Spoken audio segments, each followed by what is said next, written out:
It was supposed to stop incontinence and treat pelvic organ prolapse, but thousands of women have been left permanently injured from complications from vaginal mesh. In the UK, victims are calling for financial redress, and around the world, 100,000 women are suing the manufacturers of vaginal mesh. I'm journalist Angela Walker, and in this podcast I talk to inspirational people and discuss underreported issues. My guest today is Kath Sansom from the campaign group Sling the Mesh. She also has a stoma bag. She had to have her bladder removed. That's quite an extreme story. Many women on there where the mesh is slicing clean through their vaginal walls, so they can't have sex with their husbands anymore because it injures their husbands. Thank you so much for joining me, Kath. Hi, thank you for having me on your show. So we're going to talk about calls for financial redress for women in the UK who've been damaged by vaginal mesh and where that process is in the UK compared with, the rest of the world. But first, though, can you share your experience with us? When did you first have an operation to insert pelvic mesh and what was it for, Kath? So it was back in 2015.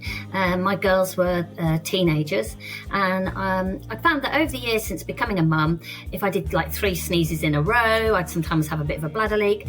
Jumping on the trampoline was out. I'm sure a lot of mums will recognise that. But I found that as I sort of got into my mid-40s, that got a little bit worse, and then I took up boxing as a sport to keep fit, and I found that when I was boxing, in particular doing like the uppercuts, I think that put quite a lot of pressure on my bladder, and I was getting like leaks in my training classes, and I just found it really embarrassing. It was predominantly male boxing class, and so I went to my GP and asked, is there anything that I can do to help this? And he referred me to the local hospital, where they told me about this really simple day case, gold standard surgery, in and out in a day, back at your desk, 3 or 4 days, maximum a week, you'll be absolutely fine. And I wasn't told of any risks. I was actually asked, had I done any pelvic floor physio? And I said I hadn't. And he told me, well, physiotherapy doesn't work anyway, which I've later found out to not be the case. And I very much, that consultation process made me feel like it was a little bit like having a coil fitted. It felt that simple. So when did you start getting complications from the mesh? So it was instant. So I came out of that surgery struggling to walk, but I just put it down to I'd had surgery, and I didn't sort of think anything of it. And the next day I was still in a terrible amount of pain in my groin, pelvis, hips, but in particular down my legs and in my feet. And it was a struggle to walk. By day 3, it was getting worse. And a week down the line when, I was told I'd be back at my desk, no worries, I started to really panic because the pain was so extreme. I'd never felt anything like it. And I was lying awake at night, not just in pain, but with the regret of what on earth have I done? And that was the point at which I Googled TVT, which was the operation I had for stress incontinence. And that's when I started seeing stories come up about women in Scotland who are campaigning. And I just stumbled on a blog written by a woman from Oxford who'd exactly the same as me, really, really fit, had the surgery to help her leaks and had come out and was struggling to walk. And I read it and my chin hit the floor because I thought, Liz's story is my story. I'm now in this position where I didn't even know it was a piece of plastic mesh being put in me. I didn't know long-term complications. And there was part of me, and this is really common on the page, there was part of me that felt a fool for not researching it. And there was a bigger part of me that was just terrified of, is this my life now? And so in that moment, I decided to set up a campaign. I didn't know how I was going to do it, what I was going to do, but I started the legwork of the campaign within 2 weeks of my surgery to raise awareness. And in fact, Liz, who wrote that blog, she put me in touch with about 20 women who joined the campaign back in 2015. And today, in 2024, we've got more than 10,400 on the page from around the world. Over 10,000 women. So presumably you went back to the doctor and said, I've got these problems. Talk us through what happened when you complained about the problems you were having.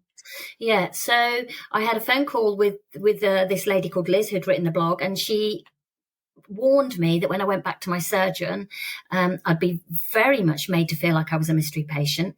The complications would be downplayed, and I would be made to feel as if this was all in my head. And I was shocked. I worked as a journalist at the time at the local newspaper, and you hear some pretty terrible stories, as you'll know, as a journalist. And I thought, no, they won't do that. He won't lie. He'll take it seriously, and he'll help me. Surely this is what is going to happen. And sure, as I'd been warned, I went along to this consultation, and there was the surgeon with two nurses, and it was almost like this amateur dramatic stage scene within the consultation room where I told them about my pain, and the doctor took a sharp intake of breath and looked at the nurses and said, "Oh, have you ever heard of complications?" And they were, "No, doctor, we have not." "Oh, how so? You must be the only one. You've been very unlucky." And it was so staged. And because I'd been warned about it, I was horrified and also really angry that you're making me out to be a little bit crazy, that I'm suffering these complications and I'm the only one. And yet I know there's others. I've already been linked up with 20 others at this point, and I could see there were more. And at that point, I asked, could I be referred to a surgeon who was known at that time to do mesh removal? And the surgeon admitted he knew about her. So he obviously knew of mesh complications. And I got my referral, and I sat and waited to have a mesh removal. But in that moment, I realised, if you're prepared to gaslight me and downplay what I'm going through and treat me as a mystery patient, I'm not the only one. He knew I was a journalist at the local newspaper. What are you going to be doing to, for example, a woman in her 80s with no IT skills who can't get on the internet to find out things? And so that's when I set up the campaign. What was awful was that pain was so searing and felt just brutal.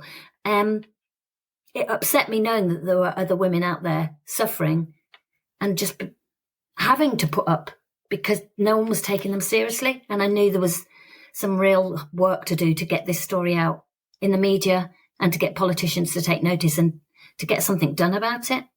And of course, when we go to the doctors, when we deal with health professionals, we defer to them and their expertise and we trust them, don't we? Mm-hmm. Absolutely. And that's a real recurring narrative on the page of shattered trust amongst women and men. We have male members who've had hernia mesh, and our trust is so broken from this experience. I'm not unique. I would say 9 out of 10 on the page have had that same experience as me, where you've gone back to your surgeon and you've been, institutional denial that this mesh surgery has caused so many problems. And at the time, the pain was so bad. I worked as a journalist, but I also ran my own successful photography business. I've been doing it for over 15 years at that point. And I'd had a wedding planned for 3 weeks' time, and I couldn't cancel. How can you cancel on a bride? I had to rush around finding another photographer to do that wedding for me. But in that moment, I knew that was the end of my photography business. And that was it. Because it's very physical being a photographer, isn't it? I guess it stands to reason, there's always going to be a certain number of complications with any medical procedure. But why can't people who've had this mesh implanted, who've got problems, why isn't it as simple as just being able to have it removed, Kath? So when the mesh goes in, within a couple of weeks, tissues and nerves have started growing through like the mesh weave. So it becomes almost embedded, if you like. It's complex and quite dangerous surgery to go in and try and remove it. It's not easy. It takes a highly skilled surgeon to even attempt it. So finding a surgeon that will do it, that can do it, is really difficult. And although we have specialist mesh centres now set up, thanks to the First Do No Harm report, the waiting lists are outrageous, 2, 3, 4 years. Some women are finding that they thought they had a full removal and it hasn't. It's only partly been taken out. Essentially, mesh was designed to go in and be permanent. It was never designed to be removed. So I think the horrible thing about the whole mesh scandal story is, we really need to have medical devices that have been better regulated, better tested. We shouldn't be putting something in humans that can't be removed if it causes problems like this. So talk us through the effect the injuries have had on your everyday life, and what's your situation now? Have you had the mesh removed? How's your body now? So the effect the mesh had on me instantly, within 2 days, my nose started dripping as like a kind of inflammatory response reaction. And despite mesh removal, 9 years later, I still have that. My nose drips constantly. That's a minor complication compared to the pain down my legs. That did ease a little from removal, but I find I can't run anymore. I can't do any impact exercise because it just leaves me in a lot of pain in my legs. I can't cycle anymore. I used to have 2 bikes. I'd go like mountain biking. I was training to cycle up Snowdon. That's how stupidly fit I was. And I can't even cycle up town anymore, you know, that's a hobby gone. I found there was a lot of vaginal pain. That went after removal, thank goodness. So I would say, despite having a mesh removal, I, like everyone on the page, we have to get used to a new normal. Now, my new normal is really good, despite being quite bad, probably to anyone listening, but it's really good compared to some of the women on the page who 1 in 4 of them need some kind of mobility aid, like a stick, a mobility scooter or a wheelchair. 7 in 10 have lost their sex lives because of the pain in their vaginas that never resolves after removal. A lot of them struggle to walk, struggle to sit, struggle to travel on public transport. A lot of them have had to give up work. I feel lucky that I can actually work. A lot of us have chronic fatigue, myself included, so I have to manage my time so I can build in like naps and rest in between activities. So I've gone from being this really super fit woman to having my health and my hobbies compromised. A lot of us have IBS. I have that. I have a lot of food allergies now and intolerances. It sets up a whole like system of reactions of pain, but also almost like a systemic illnesses like your food intolerances, rashes, all that kind of thing. It's really hard to get across how badly people have been affected. But I would say people have gone in for a surgery they trusted and they've had the rug pulled out from under their feet and their lives have been ruined.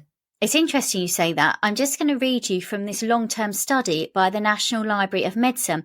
And it says mesh surgery was associated with poor mental and sexual health outcomes and increased opioid and antibiotic use in women with no history of these outcomes. It doesn't surprise me to know the level of suffering. You know, more than 50% of women on our page have recurring urinary tract infections, and over 10% of those are becoming antibiotic resistant. So we have women that are becoming at risk of sepsis because antibiotics are no longer working for them. We believe that like a biofilm creates around this plastic mesh and then bacteria almost get stuck. So despite taking antibiotics, you can't get rid of these UTIs. So there's women going back and forth to their GPs and ending up in A&E for some serious UTIs. So that doesn't surprise me. The opioid use, women are trying everything to get rid of pain. So they're not addicted to painkillers. Let me say it a different way. They're desperately trying to find a way to get rid of their pain because it's awful. You know, there's some women, they can't even find a way to sit comfortably or lie comfortably. We do have some women that they can barely get out of bed because they can hardly move, or the pain. And these are women, you know, with women on the page, they had the surgery because they were preparing to run a London marathon and had embarrassing bladder leaks. Had this surgery, they've never run again. They can hardly walk again. Mm. You know, it's devastating. We have men with hernia mesh where the mesh has eroded, which means like cut, if you like, into their spermatic cord. So you imagine not only the pain, but, you know, they're probably not going to be able to have children, not naturally anyway. Women where the mesh has sliced clean through vaginal walls, causing terrible pain for them, but also making sex impossible. We've women who the mesh have sliced into their bowels and their bladders, and they've had to have organs removed, and they've now got stoma bags. I mean, and these are all people that trusted their doctor that they were having a simple fix for incontinence or prolapse. Yeah. Now, I know at the beginning of this conversation, you said you felt gaslighted by the doctor when you went back initially. We're a few years on from that. What's your response been with the authorities now? Because you, along with all these other women, are quite rightly seeking financial redress. Where's that at? What's going on with the authorities? So in terms of the gaslighting, that is still going on, sadly. And might I say, it is quite a common experience of anyone who's been harmed from a healthcare treatment, not just mesh. You go back and you face this wall of institutional denial. That's really common. But in terms of mesh, financial redress, we had the first Do No Harm report by Baroness Cumberledge, which was groundbreaking because that recognised not just the suffering caused to women, but also how our voices were not listened to. And many for years, it recognised that whole scale of gaslighting and a lot of misogyny within that. So it's meant that the authorities have had to sit up and take notice, because that's been a really groundbreaking and damning report, in fact, of the healthcare sector. So where we're at now is one of the 9 key recommendations of the Cumberledge First Do No Harm report is that women get financial redress. And what that means is that a system is set up whereby payments are made to women where they don't have to fight in the courts. It's just given to them in lieu of everything they've lost: their health, their hobbies, their mental health and well-being, their businesses, their jobs, their pensions. You know, we shouldn't have to fight through the courts in an adversarial system. It should just be given. And that's why it's called financial redress. A report called the Hughes Report by the Patient Safety Commissioner came out in February of this year. That's recommended that redress is given and starts as early as 2025. But we're just waiting for the government to come back on their decision on that now. Yeah, the Patient Safety Commissioner for England said that people who've been harmed by pelvic mesh should receive an interim award of £25,000. That was Henrietta Hughes, who's a practicing GP, and she said thousands of women have been harmed, and it's a crucial step towards acknowledging the challenges faced by families impacted. Has the government responded to that call for redress for this initial payment of £25,000? Nope, not yet. And when the first Do No Harm report was first published in 2020, the government made it clear they didn't really want to go down this route. They certainly weren't going to set up a special person to sort of deal with this, if you like. And I think the pressure has been put on continuously by Baroness Cumberledge and other politicians. We've had the appointment of Henrietta Hughes, which has been incredible. She's been able to put more pressure on. But essentially, no. We're still waiting for an answer. Henrietta Hughes, who is the Patient Safety Commissioner, said, "If the government does not accept my recommendations, it would be a cruel and callous disregard for the many vulnerable people who have suffered through no fault of their own. The government will be signalling they do not care." 100%. It's strong words, and they're strong words that need saying. I did contact the Department of Health press office twice. They've just ignored my my contact completely. So I did give them a right to reply, but they weren't interested. So talk to me about the Sunshine Payment Act, because that's something that you've been calling for, isn't it? That is, from pretty much the early days of my campaign, I found out about something called the Sunshine Payment Act. Now, they have it in America, and they also have a version of it in Denmark, France, Belgium. And what it is, it's a law that forces the industry, so the makers of drugs and medical devices, to log all of the money it gives to doctors, researchers, healthcare charities, royal colleges, teaching hospitals, parliamentary groups. You know, there's a lot of money being sprayed around the healthcare sector to essentially, they're not doing it because they're a philanthropic interest. They're doing it because it helps promote their treatments.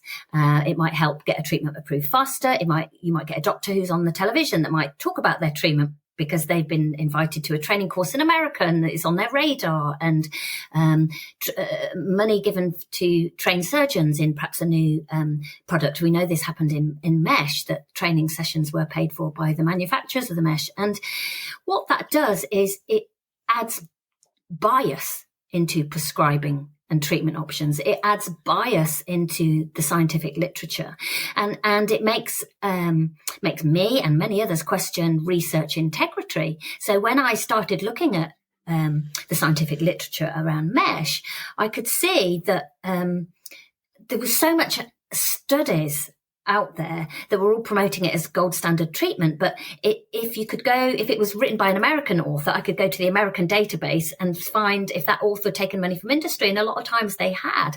So I really want to see this for the UK, so that when new scientific literature comes out or a new healthcare treatment come out, we can have a look.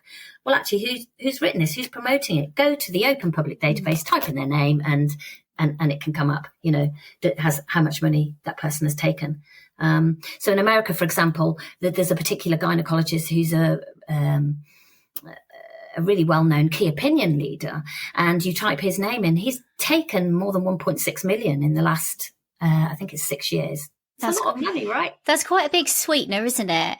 It is a big sweetener. It's a big sweetener, and I think if you're being given £1 million, some might argue that it's easier to turn a blind eye to the failings of a certain product than if you haven't been given £1 million. And perhaps the public does have a right to know about these things. 100%. And we have strong suspicions of various names, if you like, within the gynecology sector who've probably taken payments from industry, but we have no way of proving it. And you can't say it, otherwise that's defamation, right? So the only proof we have is there was a Scottish surgeon who took £100,000 from the makers of a particular mesh that he was trialling. So that was taken for research purposes. Now, in his trial, he came out with a really glowing report. This mesh is really safe. It doesn't cause any thigh pain. Crack on. It's great. So, but based on that and other scientific literature, but this particular report was used to help promote mesh as gold standard. Now, this particular mesh sling is the worst one that has put our women into wheelchairs and on walking sticks and mobility scooters. It's a particular method of insertion that has really caused thigh pain. And yet his paper said it didn't cause thigh pain. And now the only reason we know about that payment is somebody whistle blew on him 8 years later after the paper was published. So we need these payments to not sit under the radar. We need them to be in the public domain as soon as scientific literature is out, so we can have an informed debate on the impact of conflicts of interest of industry payments. So while we're talking about money, let's get back to this idea of financial redress. I mean, where are you at with that now? Because, you've been in pain for a long time. You've been campaigning for a long time. There are thousands of women in the UK who have suffered from this pelvic mesh, and it's acknowledged that's why they're suffering. So what reasons are you being given for delays in this money?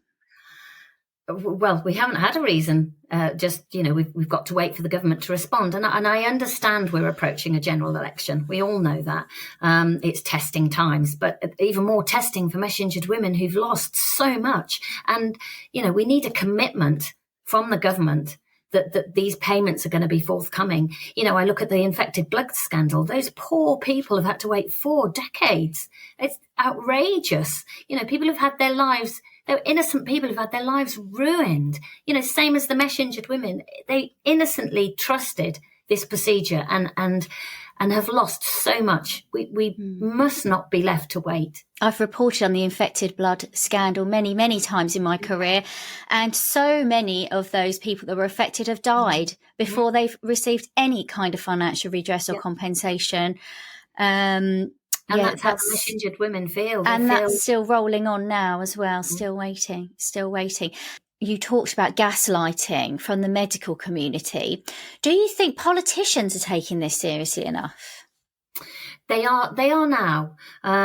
So back in 2015, when the campaign first began, there was some, when I say hesitance to set up an all-party parliamentary group, I think it was, they could see it was a problem, but they thought it was only a small number of people. And it was only I kept sending out press releases and calling in favours from journalist mates, if you like, to come on, we need to keep telling these women's stories. We need to get it out there and keep telling it from different angles so that the politicians realise how bad it was. And so back in 2016, 17, that all-party parliamentary group was set up. And thanks to that, other politicians were realising that actually, yes, this is serious.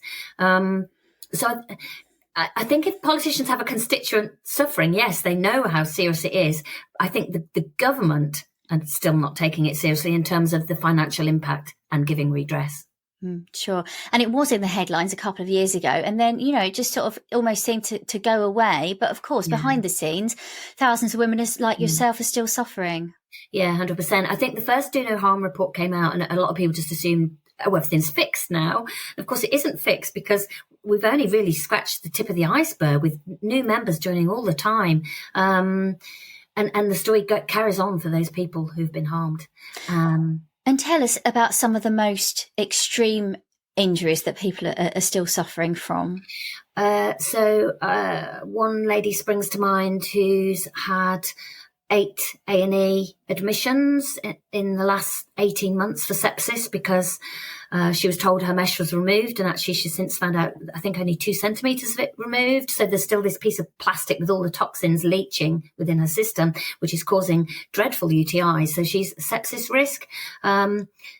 She also has a stoma bag. She had to have her bladder removed. That's quite an extreme story. There's many women on there where the mesh is slicing clean through their vaginal walls, so they can't have sex with their husbands anymore because it injures their husbands. I'm sorry if that's a dreadful story to tell, but that's really common on the page.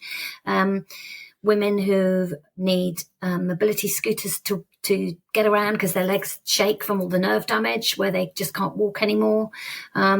We have women on the page who are suicidal, and that's the one that really upsets me, that these were women with great lives, jobs, vibrant careers, all ripped away from them, and some just don't want to be here anymore. And we have had suicides of members, not just in the UK, but from around the world, because they just don't want to be here anymore. And that's heartbreaking. Of course, the mental health toll of any kind of illness or disability is hard to bear anyway. But of course, when it's something that is avoidable, that could have been avoided, it's understandable the negative effect that it's having on people. And not being able to have sex is a terrible thing. What effect is that having on people's marriages? Oh, appalling. When I first began the campaign, it was something that women didn't really want to talk about because they felt embarrassed that they were grieving the loss of their sex life. And I would say to them, if this was men losing their sex life,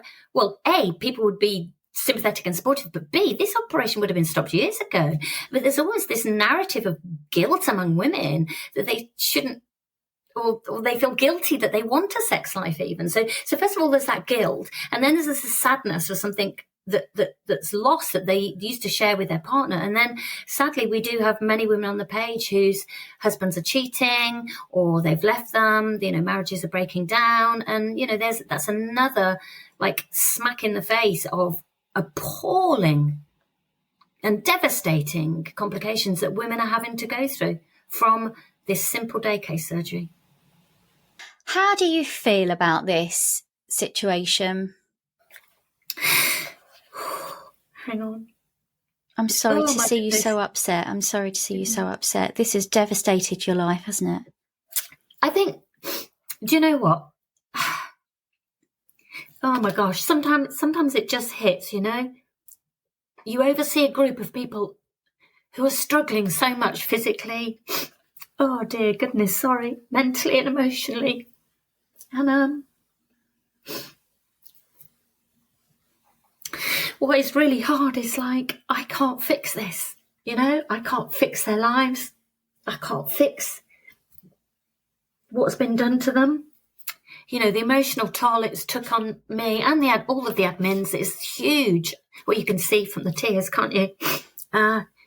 It's taken a huge toll on me because it's painful, really painful watching people struggle and knowing that actually, there's this huge patient safety scandal that has created massive profits for industry and industry shareholders. And at the end of it, there's innocent people in their homes with ruined lives, and it feels like nobody cares. That's really hard. Oh, sorry, I'm quite embarrassed when I cry. No, not at all, because you've really been through and you are still going through something which is so traumatic, and it wasn't your fault. And, you're working so hard to help people and to bring justice.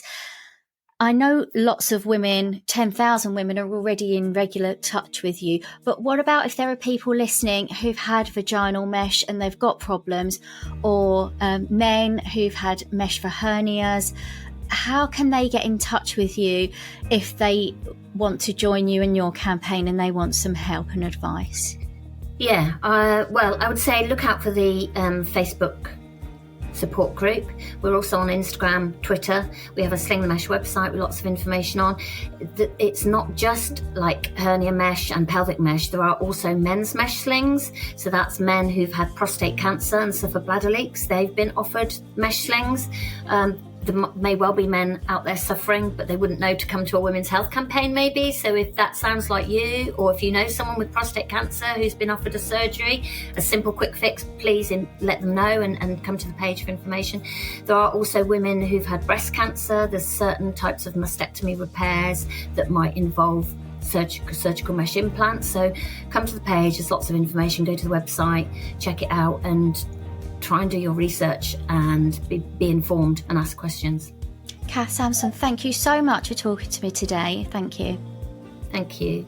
You've been listening to Angela Walker in Conversation. I hope you've enjoyed the show. Don't forget to follow and subscribe, and please do share, rate and review the podcast, because that means the algorithm will show it to more people like you who are interested in these kind of stories.